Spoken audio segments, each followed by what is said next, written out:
नमस्कार। मेरे इस YouTube चैनल पे एक बार आपका पुनः स्वागत है। आज हम लोग भारतीय संविधान के सैद्धांतिक पक्ष से हटके कुछ भारतीय राजनीतिक व्यवस्था के व्यवहारिक पक्ष के पे अध्ययन करें। जैसा कि हम सभी जानते हैं, इस समय संयुक्त राज्य अमेरिका में राष्ट्रपति पद के चुनाव होने जा रहे हैं। अगर हम भारत को देखें तो भारत के एक प्रमुख राज्य बिहार में भी विधानसभा चुनाव होने जा रहा है। अब ये बड़े आश्चर्य का विषय है कि एक तरफ अमेरिका में राष्ट्रपति पद का चुनाव हो रहा है और बिहार में विधानसभा का चुनाव हो रहा है, तो फिर आज इस पे क्यों चर्चा?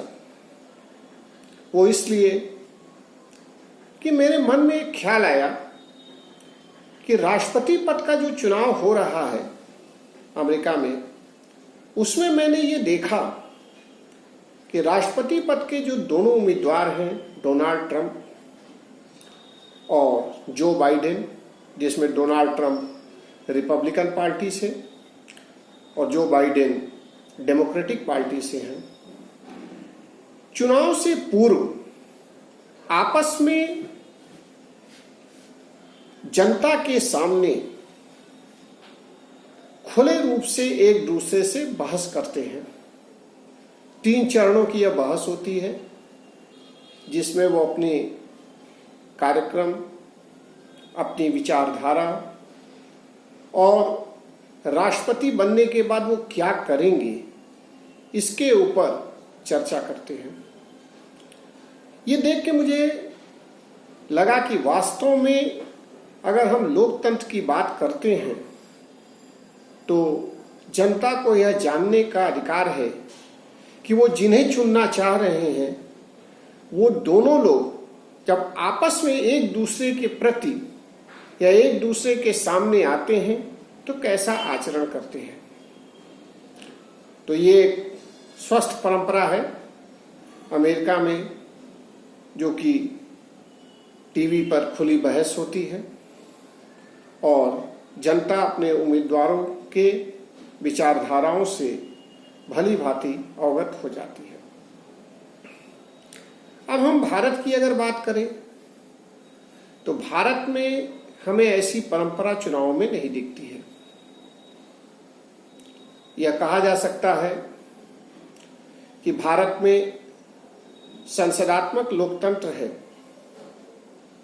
और यहाँ पर पहले से ये नहीं पता होता कि कौन प्रधानमंत्री बनेगा, या अगर हम राज्यों की बात करें तो कौन मुख्यमंत्री बनेगा, क्योंकि संसदात्मक लोकतंत्र की यह प्रमुख विशेषता है कि बहुमत प्राप्त दल अपना नेता चुनता है और उसी को प्रधानमंत्री नियुक्त किया जाता है, और राज्यों में बहुमत प्राप्त दल जिसे अपना नेता चुनता है उसे राज्यपाल मुख्यमंत्री नियुक्त करते हैं।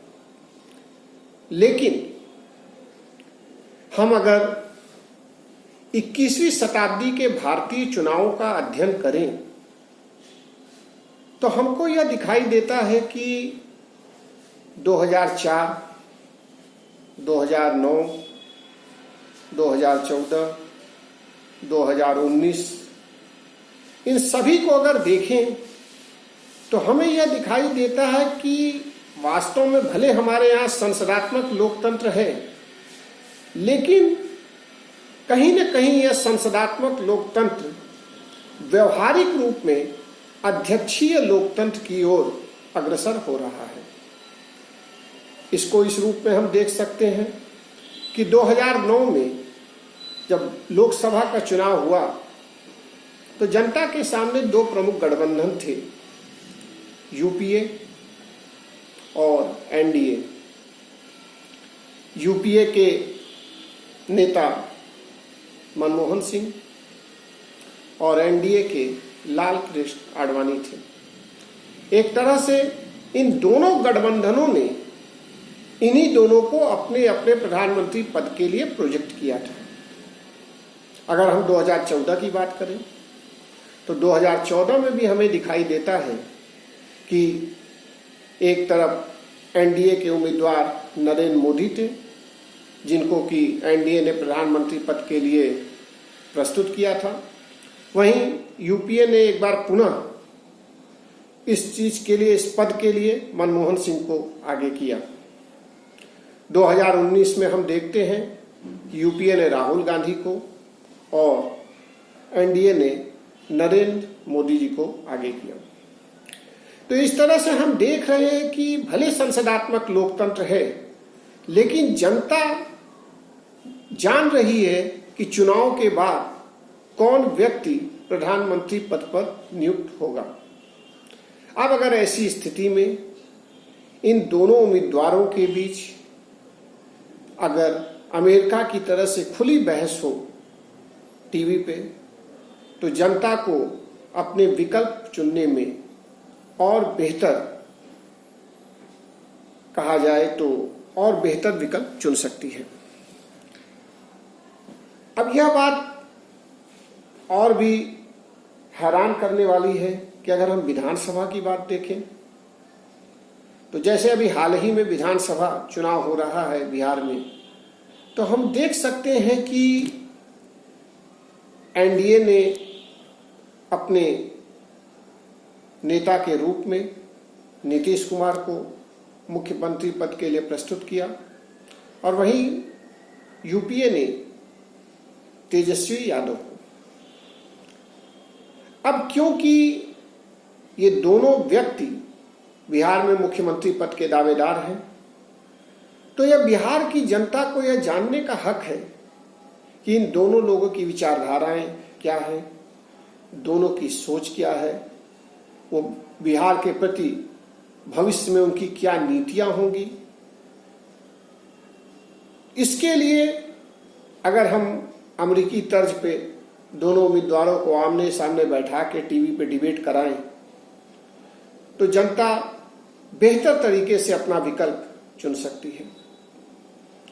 लेकिन अगर हम ऐसा नहीं करते हैं तो कहीं ना कहीं यह लगता है कि हम जनता के साथ छल कर रहे हैं।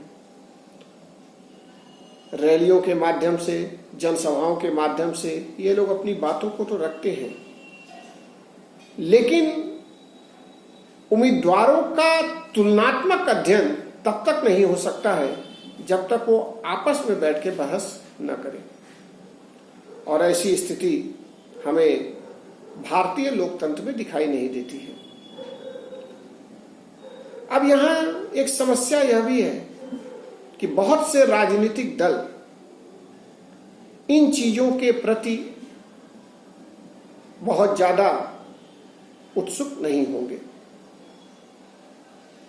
इसका कारण भी हो सकता है, जहां तक मुझे लगता है कि अमेरिका में अगर यह स्वस्थ परंपरा है तो इसके पीछे बहुत कुछ वहां का दलीय सिस्टम या पार्टी सिस्टम उत्तरदायी है।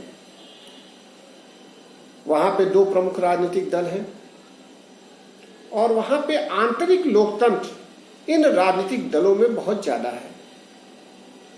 अगर हम इसकी तुलना भारतीय राजनीतिक व्यवस्था से करें या भारतीय दलीय व्यवस्था से करें तो हमें केवल दो ऐसे दल दिखाई देते हैं जिसमें हम आंतरिक लोकतंत्र की बात कर सकते हैं।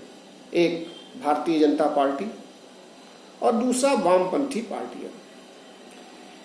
इसके अतिरिक्त हम जो भी राजनीतिक दल भारतीय राजनीतिक व्यवस्था में है वो कहीं न कहीं परिवारवादी छवि से जुड़े हुए हैं या वंश परंपरा के आधार पे इन दलों का अस्तित्व है।